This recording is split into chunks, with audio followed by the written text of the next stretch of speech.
Сәлеметсіздер ме оқушылар? Бүгінгі біздің сабағымыздың тақырыбы толғауы 90 қызыл тіл бөлімі бойынша Шортанбай Қанайұлының Зар-заман толғауы.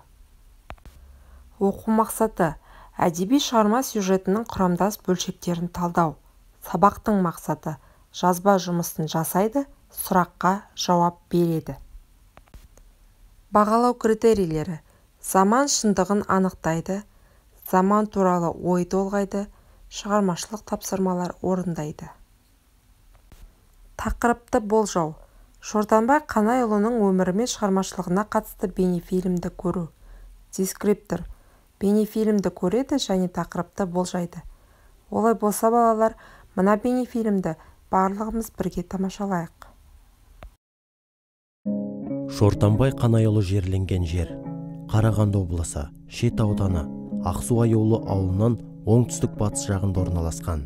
Жерлеу орнының үстіне темірден жасалған 4 тағанды, үсті күмбезді ескерткіш орнатылған.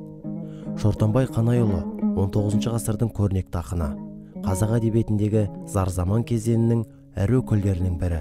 Шортанбай ақынның шығармаларында қазақ даласындағы сауда-саттық, бай мен кедей тағдыры, әлді мен әлсіздің тайталасы сияқты қоғамдық жіктер, билік үшін күрес, сайлау науқандары барысындағы көптеген теріс әрекеттер мен даулар көркем тілмен суреттеледі. Ол өзіне дейінгі Бұқар, Тәттіқара, Ақтамберді жыраулар мен Шал ақынның мұраларымен жақсы таныс болған.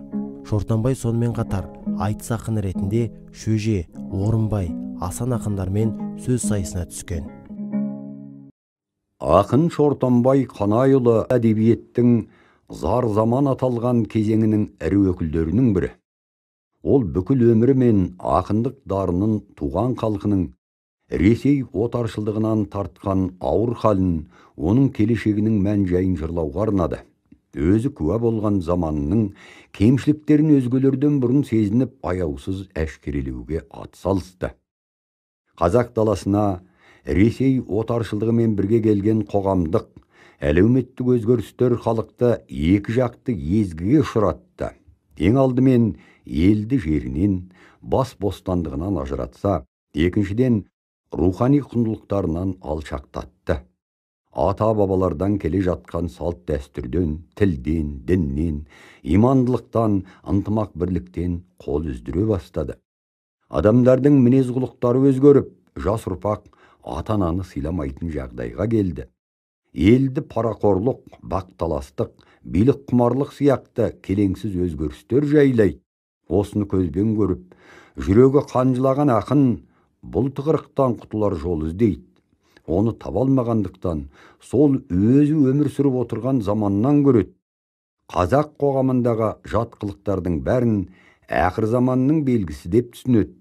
Шортанбай ақынның зар-заман өлеңдер топтамасы бір дәуірдің айнасы. Жаңа заманның болмысынан түңілген, халық қамын ойлаған ел ақсақалының, азамат ақынның жан айқайы. Мағынаны тану кезеңі: зар-заман қазақ әдебиетіндегі кезең атауы. Аталған кезең Ресей империясының отарлау саясаты салдарынан қазақ хандығындағы бұрынғы ел басқару жүйесінің жойылып, халықтың саяси, экономикалық және рухани езгіге ұшыраған тарихи уақытты сипаттайды.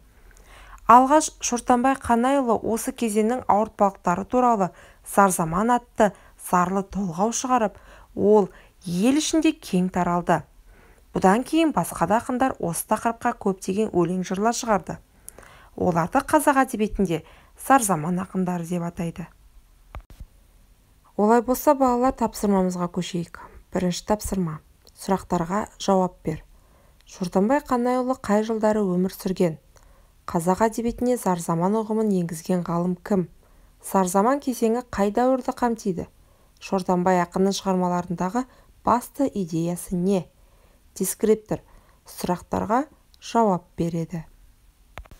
Екінші тапсырма: фила кестесі. Зар-заман толғауының даму барысын талда. Мана алдарында тұрған кесте фила кестесі деп аталады. Бірінші бағанға факт мәлімет жазу керек. Екінші бағанға идеялар. Үшінші бағанға зерттеуді талап ететін сұрақтар және төртінші бағанға іс-әрекеттер, жоспар. жоспар құру керек. Дескриптор әдеби жанр түрлерінің даму барысын талдайды, мәліметтер келтіре отырып проблемалық толық сюжетін анықтайды, проблеманы зерттеуге ізденіске түседі, болған ситуация жайлы өз пікірлерін білдіреді, осы ситуацияның туындауы мүмкін себептерін айқындайды, зерттеуді қажет ететін және проблеманы шешуіне көмектесетін сұрақтар қояды және де жоспар құрады. Үшінші тапсырма. Қос жазба күнделігі. Оқулықтан Зарзаман толғауынан үзінді жаз. Екінші бағанға осы алған үзіндіне пікір білдір. Дескриптор үзінді арқылы заман бейнесін ашады. Үзіндідегі ойға сыни тұрғыдан баға береді. Сабақты осымен балалар қорытындылайық. Мына тұрған қожындағы талқылауға арналған сұрақтарға жауап берейік. Бірінші, Шортанбайдың зар заман ақындары қатарына қосылу себебі неде деп ойлайсың?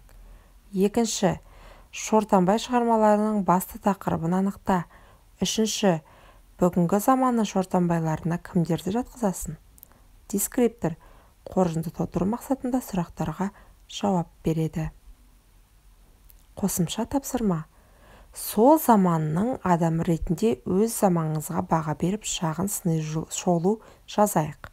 Дескриптор ойын жинақтап бүгінгі қоғам дамуы туралы пікір білдіреді. Сол заман деп отырғанымыз Шортанбайдың кезіндегі зар заман. Осымен балалар біздің сабағымыз аяқталды. Келесі кездескенше қош сау болыңыздар.